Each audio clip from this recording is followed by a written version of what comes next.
Hello बच्चों, चलिए प्रश्न को समझते हैं। पृथ्वी के चुंबकीय क्षेत्र का क्षैतिज घटक कहाँ शून्य होता है? तो सबसे पहले हम यहाँ पर देखेंगे मुख्य अवधारणा। तो देखिए बच्चों, मुख्य अवधारणा। तो बच्चों, एक तो होता है हमारा भौगोलिक यामी उत्तर। एक होता है हमारा भौगोलिक यामी उत्तर। ये हमारा क्या है? भौगोलिक यामी उत्तर। ठीक है बच्चों। और एक होता है हमारा चुंबकीय यामी उत्तर। देखिए, ये कौन सा यामी उत्तर है हमारा? चुंबकीय यामी उत्तर।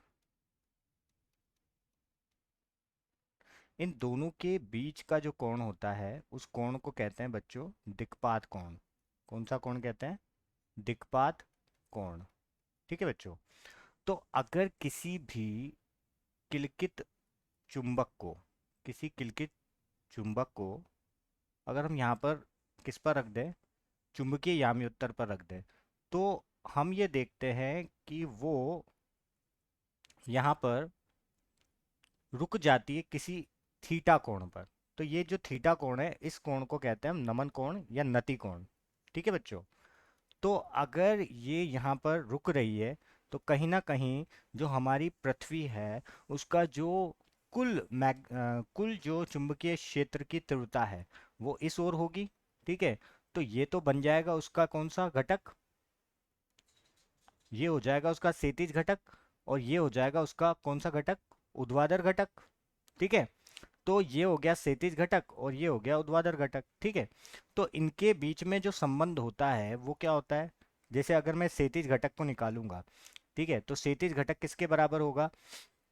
ऊर्ध्वाधर घटक कॉस थीटा के।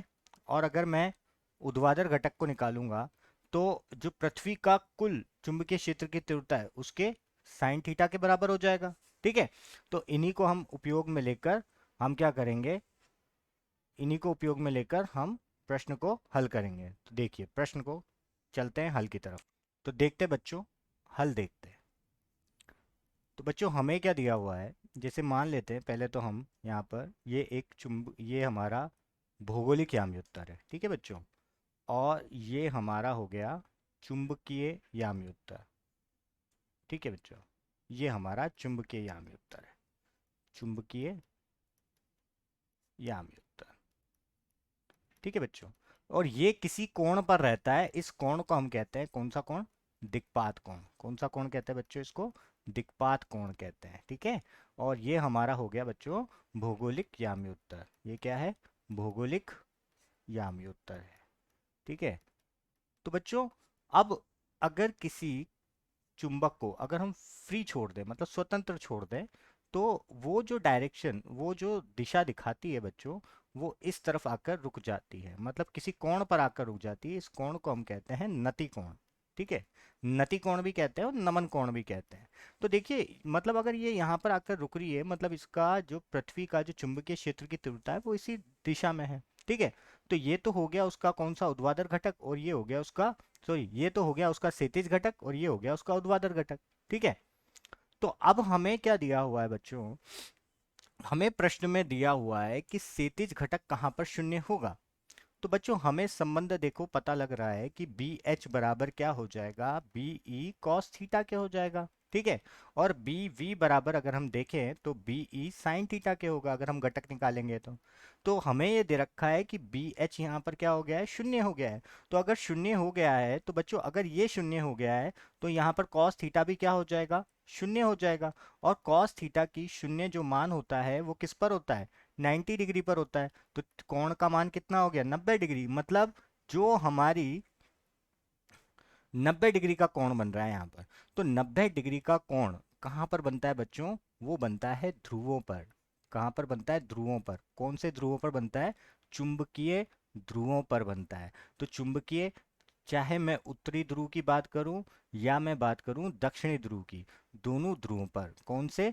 चुंबकीय ध्रुवों पर, जो यहाँ पर हमारा घटक होगा, क्षैतिज घटक जो होगा वो क्या हो जाएगा बच्चों, शून्य हो जाएगा। तो हमारे प्रश्न का उत्तर होगा कि चुंबकीय ध्रुवों पर, उत्तरी ध्रुव और दक्षिण ध्रुवों पर जो थीटा होगा, नति कोण होगा, उसका मान क्या होगा, 90 डिग्री होगा। और जो हमारा क्षैतिज घटक होगा किसका, चुंबकीय क्षेत्र का, वो क्या होगा, शून्य होगा। तो यही हमारे प्रश्न का उपयुक्त उत्तर होगा। मैं आशा करता हूँ आप लोगों को समझ आया होगा। धन्यवाद।